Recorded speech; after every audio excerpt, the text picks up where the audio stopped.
The reason we see value in these scooters and bike share as well is they provide first, last mile connections. In Charlotte, we've really been focused on complete streets and providing transportation choices. We think, again, there's value in adding another option for people to get around for their daily needs. And so this is a snapshot of kind of a heat map of the routes that we're taking. So you can see most of the scooter activity is really concentrated in our central business district and our light rail line, but also some of the inner core urban neighborhoods. So rules are evolving nationally. Not everyone is doing the same thing with scooter regulations and not even capturing the same data and asking the same type of data questions. So that's one thing that's unique with Charlotte is we look at data a little differently, and we use that to help monitor not only ridership, but how is the public right-of-way being used, and what's the responsiveness to city policies of these scooter companies and the operators. So just some real quick highlights of our permit is we only have 400 e-scooters permitted for 3 operators. I'd say the biggest thing that we're most excited and is probably most relevant today is that we require them to share data with the city and the city's data consultant Passport monthly. And most importantly, the reason we use that is to implement a dynamic parking fee.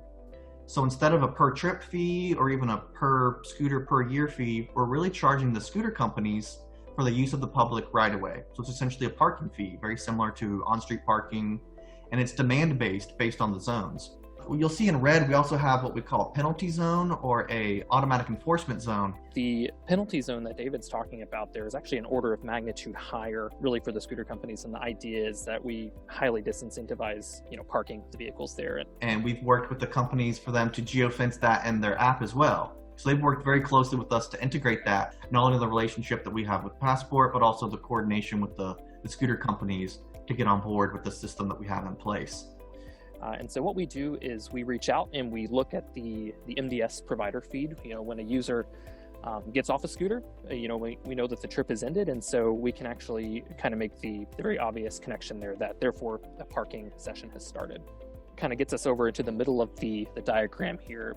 As we think about identifying parking sessions, that's really what we're talking about. And then once we have that information, we can figure out which zone it belongs to. And then of course, we're also able to apply a rate in some sort of a deterministic way. Finally, as we move to the far right of the diagram, what we do is we will invoice scooter companies at the end of the month on behalf of the city of Charlotte, and then we will collect those funds on behalf of the city and then remit the payment back to the city of Charlotte. Once we started to really charge, we saw an upward trend of scooters being placed in transit, kind of a way to show that the transit incentive of lower price did have a positive effect. We didn't want to be too prescriptive to them in how they ran their business, but we did want to outline a series of policy goals and set this structure in place with the pricing to allow them to respond. So we were just really excited to see almost like a 90% reduction in the automatic enforcement parking once we really started charging.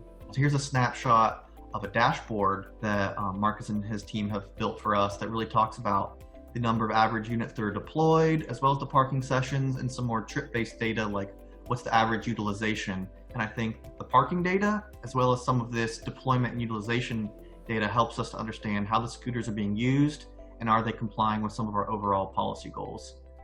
And lastly, with the city, we set the permitting and clear requirements that the data can help us meet, and really in any enforcement and education. And Passport's kind of our partner on this end, providing the valuable data to help us do what we need to do to effectively manage these scooters.